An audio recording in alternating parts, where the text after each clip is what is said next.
داستان قرآن کے سننے اور دیکھنے والوں کو السلام علیکم۔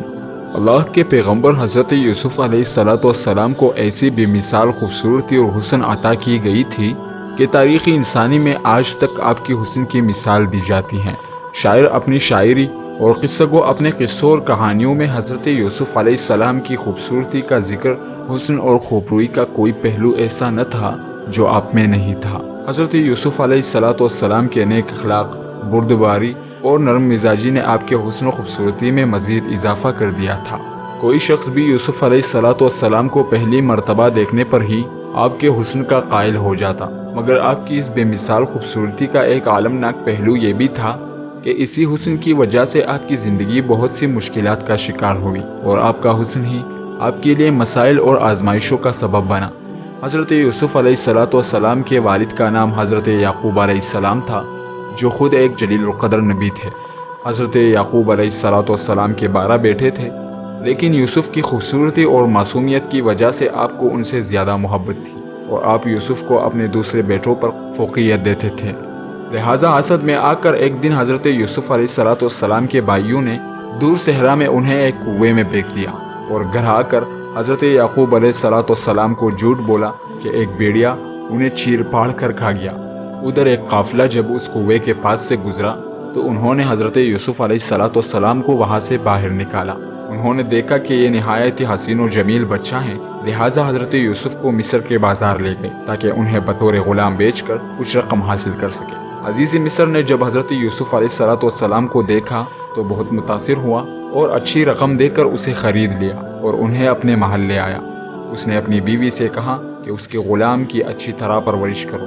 روایتوں میں آتا ہے کہ عزیز مصر کا نام عطفیر ابن روحیب تھا اور وہ مصر کا وزیر مملکت تھا اور اس کی بیوی کا نام زلیخا تھا۔ حضرت یوسف علیہ السلام عزیز مصر کے محل میں زلیخا کی نگرانی میں پلے بڑے اور جوان ہوئے۔ جب حضرت یوسف علیہ السلام پر عالم شباب آیا تو خوبصورتی اور حسن میں مزید اضافہ ہو گیا۔ عالم یہ تھا کہ جو کوئی بھی آپ کے پرنور چہرے کی طرف دیکھتا تو اس پر سے نظر ہٹانا مشکل ہو جاتا۔ ایک حدیث میں رسول اللہ صلی اللہ علیہ وسلم نے فرمایا کہ جب دنیا بنی تو حسن کے 3 حصے کیے گئے، ان میں سے ایک حصہ حضرت یوسف کو دیا گیا، ایک حصہ ان کی والدہ کو دیا گیا اور ایک حصہ پوری دنیا میں تقسیم کیا گیا۔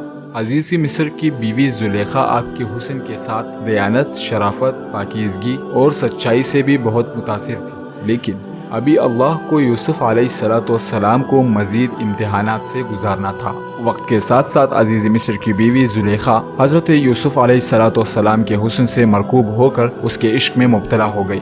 ایک دن زلیخا نے حضرت یوسف علیہ السلام کو اپنے خوابگاہ میں بلایا اور دروازے بند کر کے اپنی حرام خواہش کو ظاہر کیا۔ حضرت یوسف علیہ السلام نے اللہ کا نام لیا اور خوف کھاتے ہوئے دروازے کی جانب بھاگے۔ زلیخا ان کو پکڑنے کے لیے ان کے پیچھے دوڑی اور ان کی قمیص کا پچھلا دامن اس کے ہاتھ میں آ گیا، جسے اس نے اپنی طرف کھینچا تو وہ پھٹ گیا۔ جب حضرت یوسف علیہ السلام باہر نکلے تو عزیز مصر سامنے کھڑا تھا۔ پیچھے سے زلیخا بھی باہر آ گئی۔ اس نے جب شوہر کو سامنے پایا تو معصوم بن گئی اور حضرت یوسف علیہ السلام پر الزام لگاتے ہوئے کہا کہ یوسف میرے ساتھ غلط ارادہ رکھتا ہے، لہٰذا اسے سخت سے سخت سزا دیا جائے۔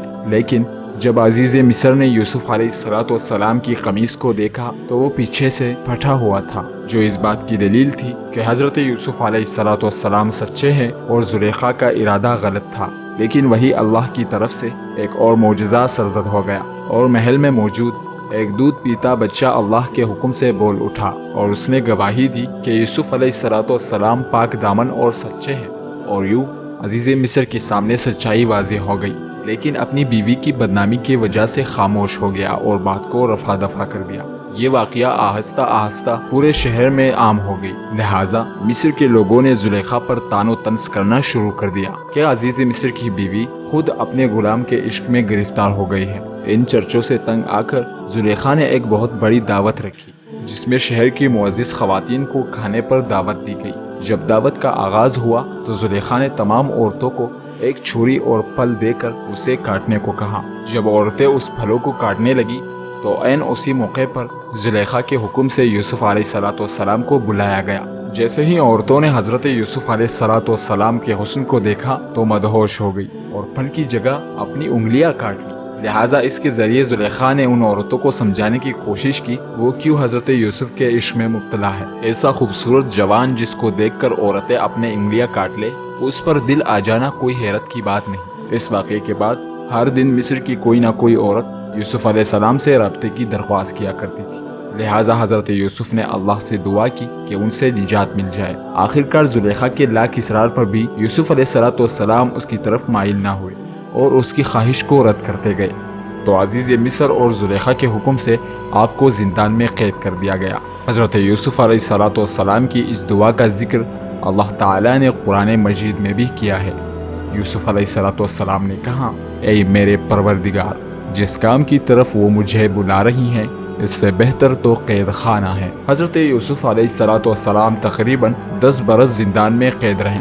مصر کے بادشاہ نے حضرت یوسف علیہ السلام کو کیسے آزاد کیا، حضرت یوسف عزیز مصر کیسے بنے اور آپ علیہ السلام اپنے والد اور بھائیوں سے کیسے ملے، اس واقعے کا ذکر ہم کسی اور ویڈیو میں کریں گے۔ فی الحال اس واقعے میں یہ پیغام ہے کہ اللہ کے نبی حضرت یوسف علیہ السلام نے گناہ اور اللہ کی نافرمانی سے بچنے کی خاطر کتنی مشکلات کا سامنا کیا اور قید و بند کی مصیبتیں جھیلی۔ اس کے باوجود آپ ثابت قدم رہے اور اپنے پروردگار کو راضی کرنے کی خاطر اپنے نفس کو کس طرح زہر کیا۔